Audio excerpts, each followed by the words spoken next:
नमस्कार साथियों, स्वागत है आपके अपने चैनल प्रभावी स्टडी में। और अब हम क्या पढ़ रहे हैं? बहुपद मतलब पॉलिनोमियल्स। आज कल हमने उसका पूरा कंसेप्ट क्लियर किया था। आज हम क्या पॉलिनोमियल्स के क्या पढ़ेंगे, कुछ क्वेश्चंस करते हैं जो प्रीवियस ईयर के पेपर्स में आ रखे हैं, जो कि क्या आपके एग्जाम के लिए काफ़ी इंपॉर्टेंट है। तो पहला क्वेश्चन है कि आपको इक्वेशन दे रखी है, मैं एक्स स्क्वायर का गुणांक किया है।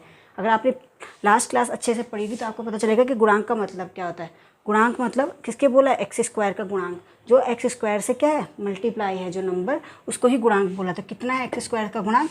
6। तो ऑप्शन कौन सा हो जाएगा? बी वाला आंसर हमारा सही हो जाएगा। अब नेक्स्ट क्वेश्चन है कि ये इक्वेशन दे रही है कि घात कितनी होगी। घात का मतलब क्या बोला? घात बोलो, कोटि बोलो, या फिर पावर, कोटि, डिग्री। ये आपको क्वेश्चन कुछ भी दे देगा। घात बोल सकता है, कोटि बोल सकता है, डिग्री बोल सकता है। तो कोटि या घात का मतलब क्या होता है? जो हाईएस्ट पावर होती है एक्स की। तो एक्स की हाईएस्ट पावर कितनी है? यहाँ 2 है, इससे बड़ी क्या है? 3 है। तो कोटि कितनी होगी इसकी? घात कितनी होगी? 3 होगी। समझ गए आप?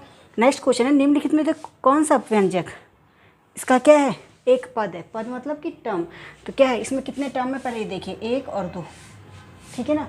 देखो क्या कहता है, मैंने क्या बताया था कि जो प्लस और माइनस से अलग करता है कोई, तो वही आपके टर्म होते हैं। ठीक है ना? तो देखो यहाँ पे एक्स और वाई तो क्या अलग अलग कर रहे हैं, लेकिन क्या ये पूरे टर्म नहीं है। एक्स इधर है, वाई इधर है। ठीक है, ये इस वाला ऑप्शन हमारा गलत हो गया।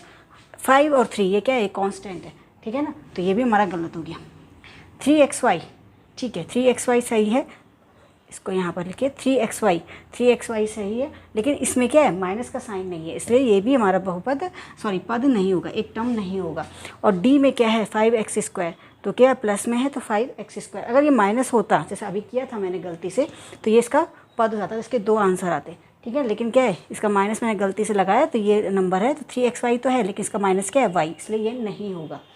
इसका माइनस, इसका साइन क्या है? माइनस है, इसलिए ये वाला आंसर नहीं होगा हमारा। और ये 5x² है तो पूरा का पूरा है, इसलिए ये वाला पद यही हमारा पद होगा, यही हमारा आंसर आ जाएगा। ठीक है ना? समझ में आ गया इतना? नेक्स्ट क्वेश्चन क्या है कि इनमें से कौन सा बहुपद नहीं है।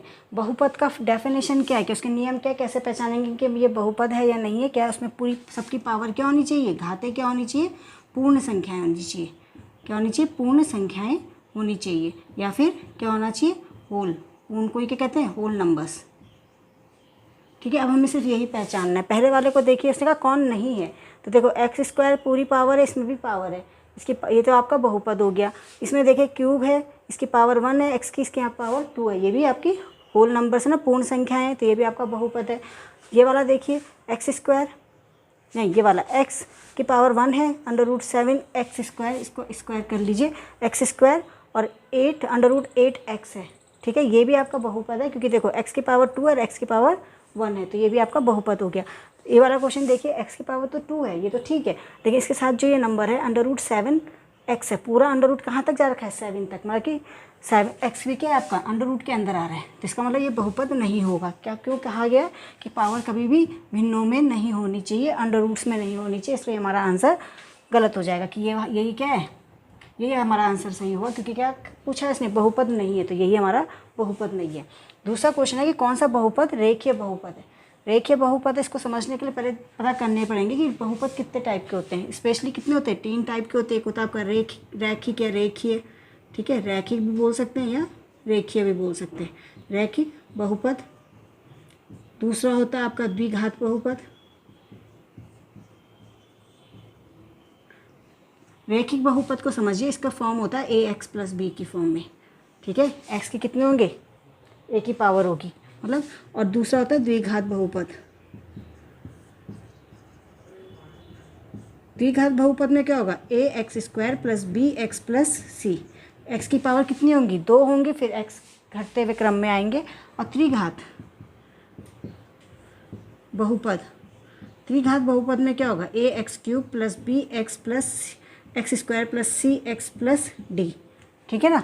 आपको कितनी होंगी? 3 पावर्स होंगी, तो ये होगा। अब यहाँ पे किसकी बात की है? रेखीय बहुपद। तो हमें किस फॉर्म में चाहिए? ax + b में। ठीक है, ये पावर में क्या है इसकी? x की पावर क्या है? 2/3। तो ये आपका बहुपद ऑटोमेटिकली नहीं होगा, चाहे वो रेखीय हो चाहे द्विघात हो त्रिघात हो, ये तो होगा ही नहीं। ठीक है, इसमें क्या है? 1/x। अपॉन x मतलब x की पावर -1, तो ये भी नहीं होगा। ठीक है, क्योंकि हमें क्या चाहिए? पूर्ण संख्याएं चाहिए। एक्स की पावर -5 इक्वल टू 0, ये क्या बन गई समीकरण, ना कि बहुपद। बहुपद मैंने लास्ट क्लास में बताया था कि अब 0 हो जाता है इक्वल टू तो क्या हो जाती है, समीकरण बन जाती है, तो ये भी नहीं होगी। अब ये देखिए x + 7 बन गया इसकी पावर में ax + b की फॉर्म में, तो ये हमारा बहुपद है, ये हमारा आंसर आ जाएगा। ठीक है, देखिए नेक्स्ट क्वेश्चन क्या कि आपको ये दे रखी है बहुपद, इसका शून्य ज्ञात करना है। शून्य ज्ञात करने के लिए आप क्या करोगे, जो इक्वेशन है 5x + 2 इसको क्या कर लोगे, 0 के बराबर ले लोगे। शून्य बनाना है मतलब इसको बना के सॉल्व करके कितना बनाना है, 0, तो इक्वल टू 0।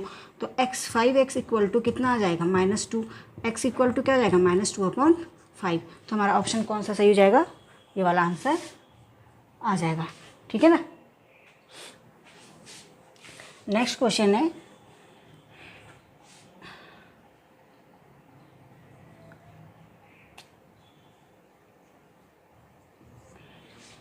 देखिए क्वेश्चन क्या कहता है, शून्य ज्ञात करना है। शून्य ज्ञात करना मतलब कि इसको क्या बनाना है, 0 बनाना है, कि किसको कौन सी डिजिट डालें कि इसका मान क्या होगा 0 हो जाए। तो 5x + 2, तो इसको क्या लिख लेते हैं 0। ठीक है ना। अब इसको जोड़ के क्या आना चाहिए, 0 आना चाहिए, शून्य का मान ये होता है। तो क्या करेंगे 5x इक्वल टू यहाँ चला गया -2 हो गया 2, x इक्वल टू क्या आ जाएगा -2/5। तो वो वैल्यू क्या होगी -2/5, जिसको जोड़ के क्या आएगा हमारा आंसर 0 आएगा। तो कौन सा ऑप्शन सही हो गया, बी वाला ऑप्शन सही हो गया हमारा। ठीक है, नेक्स्ट क्वेश्चन है कि x² - 2x² x³ - 2x² + 7, ये आपको दे रखा है। इसको -2 से भाग देने पर शेषफल क्या होगा। इसकी कंडीशन में भी यही करते हैं, जब ये भाग देने वाली कंडीशन आते हैं x - 2 = 0 लेते हैं और x = 2, x की वैल्यू निकाल लेते हैं। ठीक है, और जहाँ पर x की वैल्यू लिखी है इस इक्वेशन में डाल देंगे, तो 2 की पावर 3 हो जाएगी। ठीक है, -2 की पावर स्क्वायर 2 हो जाएगा +7। इसको सॉल्व करके कितना आएगा, देखो 8 हो गया, ये भी 8 हो गया, +7 कट गया, तो कितना बचा 7। तो शेषफल कितना आएगा, 7 आएगा। ये हमारा आंसर हो जाएगा। इससे रिलेटेड 1-2 क्वेश्चन और करते हैं। ठीक है, देखिए नेक्स्ट क्वेश्चन क्या है, ये आपको इक्वेशन दे रखी है, x - 1 से भाग देने पर शेषफल क्या आएगा। जब शेषफल वाले क्वेश्चन होंगे, जो पोर्शन दे रखा है जिससे भाग दे रहे हैं उसको क्या ले लेंगे, x - 1 = 0, तो x की वैल्यू निकाल लेंगे, 1 आ गया। अब इस x की वैल्यू 1 को इक्वेशन में डालेंगे, तो देखो यहाँ पर डालेंगे तो कितना आ गया, x की पावर 1 की पावर 4 आ गया, -3 1 की पावर 2 +2 × 1 +1। ठीक है, अब देखो कितना आया, 1 3 2 + 1, तो ये तो कट गया, कितना बचा 1, तो शेषफल कितना आएगा आपका 1 आ जाएगा। ठीक है ना। ऐसी नेक्स्ट क्वेश्चन है कि इसमें से भाग देंगे किसको, x - a, तो x - a का पोर्शन है, देखो x - a लिखा है, तो x = 0 किया, x इक्वल टू कितना आ गया a, x की वैल्यू कितनी आ गई, a आ गई। जहाँ पर x है वहाँ पर a की वैल्यू पुट कर दो, तो कितना आ गया a³ हो गया ये, और ये क्या है -a × a² + 6a। ठीक है, -a हो गया। अब देखो f इधर की साइड क्या लगाओगे, 0 लगाओगे, क्यों, fx के नीचे 0 लिख लेंगे। अब देखो कितना आ रहा है, ये बन गया a³, ये बन गया a³ + 6a - a, इससे ये कट गया, 6a में से 1 गया, कितना बचा 5a, तो कितना वैल्यू आ गया हमारा 5a। तो कौन सा ऑप्शन सही हो गया हमारा, डी वाला ऑप्शन सही हो गया। ठीक है ना। देखिए क्वेश्चंस क्या है कि ये इसका मूल ये दे रखा है, तो किसका a की वैल्यू निकालनी। जब मूल की बात की तो x इक्वल टू कितना रख देंगे, वैल्यू 3 रख देंगे, और इधर की साइड 0 लिख लेंगे fx की जगह, और बहुपद को हम px और fx में ही डिनोट करते हैं। ठीक है ना, कहीं पर बहुपद ना लिखा हो तो fx लिखा हो तो समझ लेना वो क्या है आपका बहुपद है, या फिर px लिखा हो तो बहुपद है। ठीक है, तो इधर की साइड 0 लिख दिया, वैल्यू पुट करो, x की कितना आ गया 3 मल्टीप्लाई x की वैल्यू कितनी है 3, स्क्वायर हो गया -3 + 7a, कितना आ गया 27 - 3 + 7a, कितना आ गया 24 + 7a, a इक्वल टू -24/7, किसकी वैल्यू आ गई a की। ठीक है ना, ये 17 ना होके 7 है ये।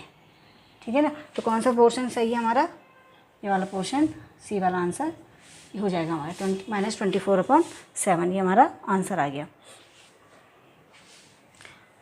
अब दूसरा वाला क्वेश्चन है कि यदि x = 0 x की पावर -1 है तो किसकी वैल्यू निकालनी है, a तथा b की वैल्यू निकालनी है। तो एक बार क्या रख लेंगे, x = 0 रख लो, x की वैल्यू 0 कैसे रखेंगे। ठीक है ना, नेक्स्ट क्वेश्चन में बता रहा है कि x = 0 x की पावर x = -1, दो वैल्यू दे रखी है, तो a और b की वैल्यू निकालनी है। तो पहले मैं क्या रख रही हूँ, x की वैल्यू 0 रख रही हूँ। ठीक है, कितना हो गया 2 एक्स की जगह क्या रखना है 0 minus 3 0 square plus A multiply 0 plus B, ये तो सारा 0 हो गया, तो b इक्वल टू कितना आ गया 0, तो b की वैल्यू तो कितनी आ गई 0 आ गई। अब क्या रखना है x इक्वल टू -1, तो यहाँ पर रख दो -1, क्या लिखेंगे 2 -1 की पावर 3 -1 की पावर 2 प्लस a मल्टीप्लाई -1, और b तो हमारे को 0 दे रखा, तो निकाला ना हमने अभी 0, तो 0 लिख दिया। अब कितना हो गया -2 -3 माइनस a, ठीक है, कितना आ गया इक्वल टू, इधर की साइड क्या है 0 है, कितना हो गया -5 माइनस a, तो कितना हो गया -a इक्वल टू 5, तो a इक्वल टू -5, तो हमारा आंसर कितना आ गया a की वैल्यू -5। तो कौन सा ऑप्शन सही हो गया हमारा, a वाला ऑप्शन सही हो गया, a की वैल्यू -5 b की वैल्यू 0 हो गई।